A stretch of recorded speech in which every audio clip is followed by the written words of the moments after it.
Welcome student to Psychogyan YouTube channel. आज हम 12th class की यूनिट 3 मेमोरी एंड फॉरगेटिंग के बारे में पढ़ेंगे। तो आइए स्टार्ट करते हैं। मेमोरी यानी स्मृति। स्मृति क्या है? स्मृति एक मानसिक प्रक्रिया है जिसके अंतर्गत व्यक्ति सूचना को संरक्षित रखता है और आवश्यकता पड़ने पर उसका प्रत्याहन करता है। मेमोरी मतलब याद रखने की ताकत। हम कह सकते हैं याददाश्त। किसी भी काम को करके वो हमें कितने टाइम तक याद रहता है ये हमारी स्मृति पर डिपेंड करता है। जैसे हमने कोई भी चैप्टर एग्ज़ाम से पहले पढ़ लिया, फिर हमें वो याद हो गया, फिर एग्ज़ाम टाइम में हम वो चैप्टर लिखते हैं, वो हमें अपने आप याद आता रहता है। तो ये क्या है? ये हमारी स्मृति है। किसी इंसान की स्मृति बहुत अच्छी होती है, किसी इंसान की वीक होती है। किसी इंसान को बातें ज़्यादा याद रहती हैं, किसी इंसान को बातें कम याद रहती हैं। ये अलग अलग उस पर डिपेंड करता है। अब हम इसकी डेफिनेशन देख लेते हैं। वुडवर्थ के अनुसार बीते समय में सीखी हुई बातों को याद रखना ही स्मृति है। बीते समय यानी जो बातें पहले बीत चुकी हैं उन्हें याद रखना ही स्मृति है। बीती हुई बातें हमें कितनी याद रहती है, ये क्या स्मृति कहलाती है। मैकडूगल के अनुसार घटनाओं को उसी प्रकार कल्पना करना जिस प्रकार पहले उनका अनुभव किया गया था तथा उन्हें अपने ही अनुभव के रूप में पहचानना स्मृति है। पहले कभी हमारी लाइफ में कोई घटना घटी थी और थोड़े दिनों के बाद हम उसे याद करते हैं तो हमें वैसा ही अनुभव होता है जैसा उस टाइम हुआ था। इन शॉर्ट, स्मृति क्या है कि किसी भी घटना को या कोई भी बात हमें कितनी याद रहती है, ये स्मृति कहलाती है। अब स्मृति के दो पक्ष होते हैं। पहला पक्ष है धनात्मक पक्ष या इसे कहते हैं स्मरण। दूसरा है ऋणात्मक पक्ष या इसको कहते हैं विस्मरण। धनात्मक पक्ष, इसका संबंध पूर्व अनुभवों को याद रखने से होता है। मतलब पहले की बातें हमें कितनी याद रहीं, ये धनात्मक पक्ष है, पॉजिटिव, इसको हम स्मरण भी कहते हैं। दूसरा है ऋणात्मक यानी विस्मरण। विस्मरण का मतलब भूलना। इसका संबंध पूर्व अनुभवों को याद ना रखने से होता है। जो बातें हम भूल जाते हैं वो ऋणात्मक पक्ष, जो हमें याद रहती हैं वो धनात्मक पक्ष। बहुत सारी बातें हम भूल जाते हैं लेकिन बहुत सी बातें ऐसी होती हैं जो हमें याद रहती हैं। जो भूल जाते हैं वो विस्मरण और जो याद रहता है वो स्मरण। फिर स्मृति प्रक्रिया या स्मृति के तत्व। स्मृति के मुख्य रूप से 3 तत्व हैं। फर्स्ट है आपका संकेतन, इनकोडिंग भी कहते हैं। इसके अंतर्गत किसी उत्तेजना का प्रत्यक्षीकरण कर उसे कुछ संकेतों के रूप में तंत्रिका तंत्र में ग्रहण करने से होता है। साधारण अर्थ में स्मृति चिन्हों का बनना ही संकेतन है। हम जब भी कोई चीज़ पढ़ते हैं तो हमारे माइंड में उसकी एक इमेज बनती है। ऐसे मान लीजिए कोई कहानी पढ़ रहे हैं, इस कहानी में है जैसे एक राजा था, तो हमारे दिमाग में एक राजा की एक इमेज बन जाती है। फिर जो आगे आगे की घटनाएं उसमें कहानी में होती हैं कि राजा के साथ ये हुआ, राजा जंगल में गया या ये किया, राजा ने लड़ाई की, तो वो सारी जो होती है एक इमेज की तरह हमारे माइंड में बनती चली जाती है। ये क्या होते हैं? ये संकेतन होते हैं, इनको इनकोडिंग कहते हैं। दूसरा है संचयन। संचयन में सूचना को कुछ समय के लिए संचित रखा जाता है। संचयन यानी स्टोरेज, किसी चीज़ को स्टोर करना। जब वो स्मृति चिन्ह हमारे माइंड में बन जाते हैं तो वो काफ़ी टाइम तक स्टोर रहते हैं।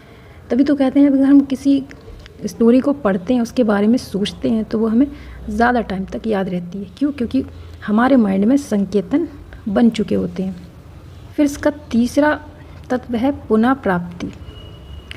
पुनः प्राप्ति में संचित किए गए ज्ञान का आवश्यकता पड़ने पर प्रत्याहन कर प्रयोग में लाया जाता है।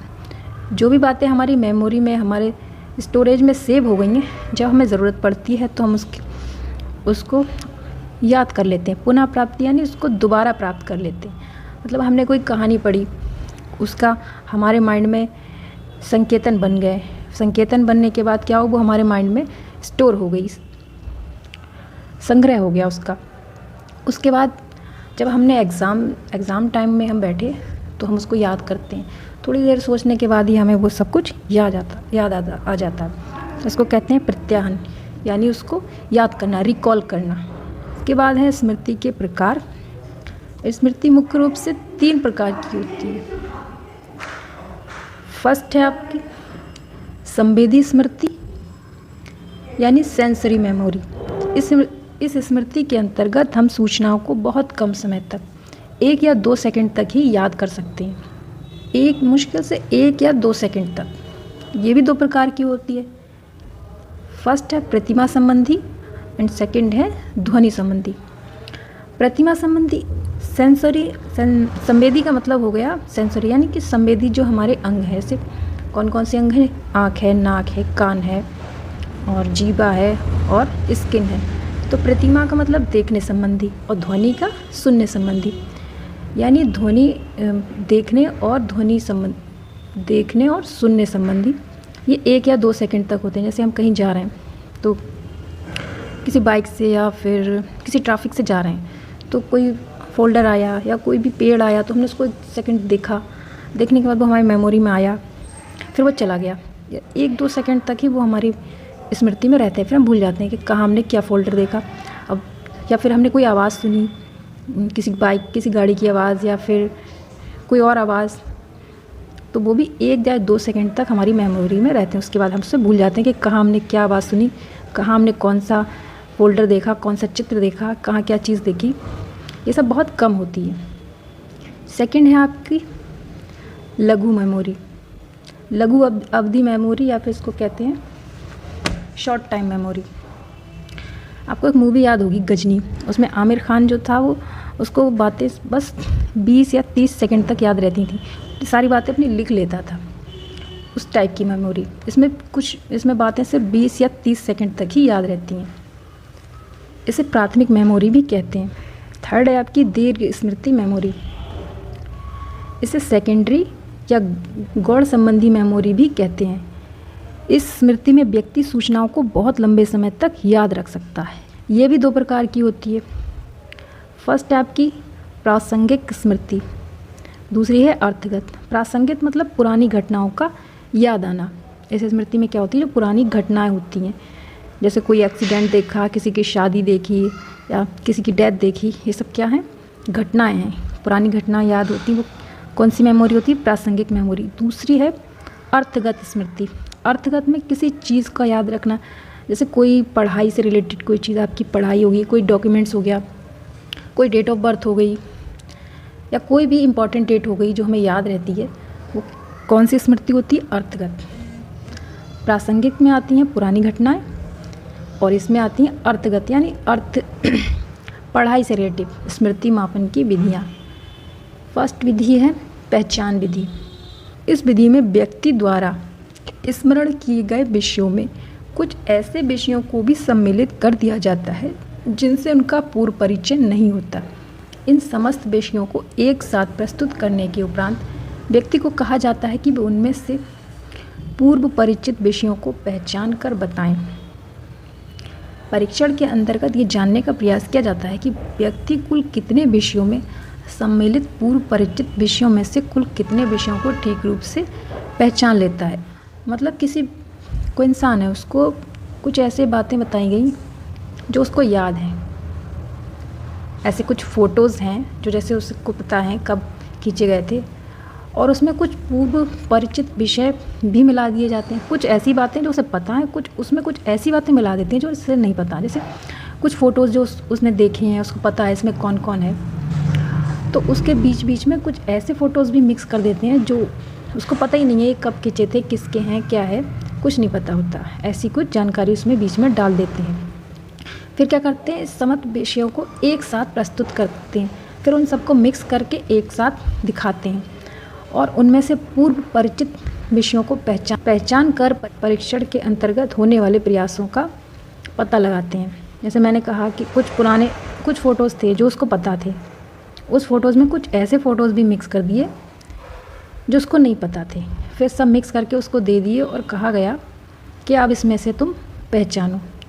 तो अब उसमें से वो कितना पहचानता, कितना नहीं, इसके द्वारा उसकी स्मृति का मापन किया जाता है। इसके लिए एक फार्मूला है, जैसे पहचान प्राप्तांक प्रतिशत कैसे निकालते हैं? R-W × 100/n। इसमें ये जो R है व्यक्ति द्वारा पहचाने गए शुद्ध पद, मतलब जो बातें वो सही सही पहचानेगा उसे आर से डिनोट करते हैं। डब्लू से डिनोट करते हैं व्यक्ति द्वारा गलत पहचाने गए पदों की संख्या। जो वो गलत पहचानेगा उसको डब्लू के द्वारा और गुणा 100 से कर देंगे और अपॉन में एन का मतलब टोटल कितनी चीज़ें थी। सेकंड है पुनः स्मरण विधि। अभी पहचान विधि थी, उसमें पहचानना था, फोटोज़ देखकर पहचान करनी थी। अब इसमें पुनः स्मरण मतलब दोबारा से याद करना। इसमें क्या होता है, पुनः स्मरण विधि या इसको सक्रिय पुनः स्मरण विधि भी कहते हैं। यह विधि अधिक लोकप्रिय है, ये सबसे ज़्यादा लोकप्रिय विधि है। इस विधि में किसी विषय को याद करने के लिए कहा जाता है तथा याद कर लेने के कुछ समय बाद उसे सुनाने के लिए कहा जाता है और देखा जाता है कि व्यक्ति कितना सुना पाया। किसी टीचर ने आपको कुछ चैप्टर दिया याद करने के लिए, ये याद करके आना है, फिर नेक्स्ट डे आप गए, आपने उसको, फिर उन्होंने कहा कि सुनाओ, फिर सुनाना है। ये नॉर्मली ये जो हम लोग करते हैं अपने स्टूडेंट लाइफ में, तो यही चलता रहता है, याद करना सुनाना, याद करना सुनाना। तो इससे भी हमारा वो पता चलता है कि हमने याद किया तो हम कितना सुना पाए।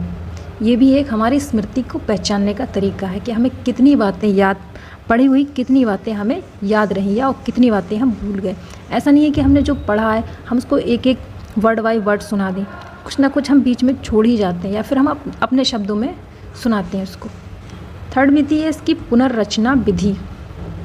इस विधि में क्या होता है, इस विधि के अंतर्गत व्यक्ति को एक विषय दिया जाता है जिससे उससे समृद्ध रूप से सीखना होता है। इसके बाद उसके सम्मुख उस विषय को उसके मूल क्रम को भंग करके इस प्रकार दिया जाता है कि वह आक्रामक रूप से उपलब्ध सामग्रियों को उसके मूल रूप में व्यवस्थित ढंग से प्रस्तुत करे। वह अपनी धारणा के आधार पर विषय को प्रस्तुत करता है, इसी के आधार पर उसकी धारणा का ज्ञान होता है। इसमें क्या होता है, एक विषय दिया जाता है, एक सब्जेक्ट दिया जाता है कि तुम्हें जैसे एक टॉपिक दिया गया, इस टॉपिक पे तुम्हें कुछ बनाना है। वो टॉपिक हमने कंप्लीट किया, तैयार किया। उसके बाद क्या होता है, उस विषय को मूल क्रम को भंग करते, मतलब उसको इधर उधर कर देते हैं। जैसे कि फिल इन द ब्लैंक्स में क्या होता है, बीच बीच में जगह खाली होती है, वो हमें फिल करना होती है। या इसका एक रूप और है, जैसे कुछ गेम्स ऐसे आते हैं आजकल।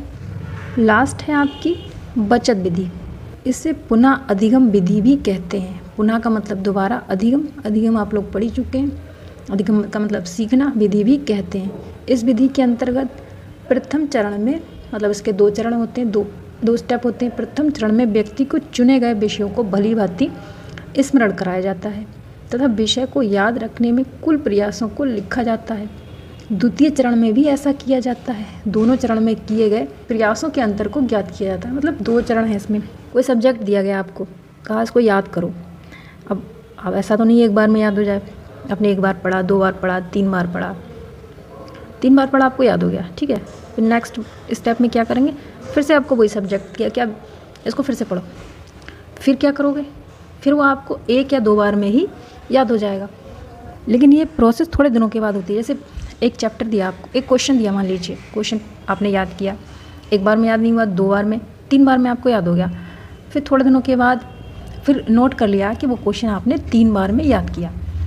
फिर थोड़े दिनों के बाद जब आप उसको भूल गए, फिर आप उसको याद करेंगे, रिवाइज़ करना। जब आप उसको रिवाइज़ करेंगे तो ऐसा नहीं है कि वो आपको याद हो, आपको रिवाइज़ करना पड़ेगा। आप जब उसको रिवाइज़ करेंगे तो या तो वो आपको 1 बार में या फिर 2 बार में आपको याद हो जाएगा। तो इन दोनों चरणों के प्रयासों का क्या निकालते हैं, अंतर निकालते हैं। इसका फार्मूला है OLT माइनस RLT इंटू 100, यहाँ अपॉन आएगा। OLT है प्रथम चरण के अधिगम में किए गए प्रयासों की संख्या, मतलब पहली बार याद करने में जो आपने कितनी बार में आपको चीज़ याद हुई उसकी संख्या है OLT। फिर है RLT क्या है, RLT है दूसरे चरण में अधिगम में किए गए प्रयासों की संख्या, मतलब दूसरी बार याद करने में आपको कितनी देर लगी, कितनी बार में आपको याद हुआ, इंटू 100 से उसको गुणा करेंगे। 100 से गुणा इसलिए क्योंकि प्रतिशत है, परसेंटेज है, परसेंटेज के लिए 100 से गुणा की जाती है, बटे OLT, यहाँ पर T आएगी। आज के लिए बस इतना ही, मिलते हैं आपसे नेक्स्ट वीडियो के साथ। अगर दोस्तों आपको हमारा वीडियो पसंद आए तो लाइक ज़रूर करें, चैनल को सब्सक्राइब करना और शेयर करना अपने दोस्तों के साथ, और कमेंट्स बॉक्स में कमेंट करना ना भूलना। तो मिलते हैं आपसे एक और वीडियो में, तब तक के लिए अपना ध्यान रखना एंड जय हिंद।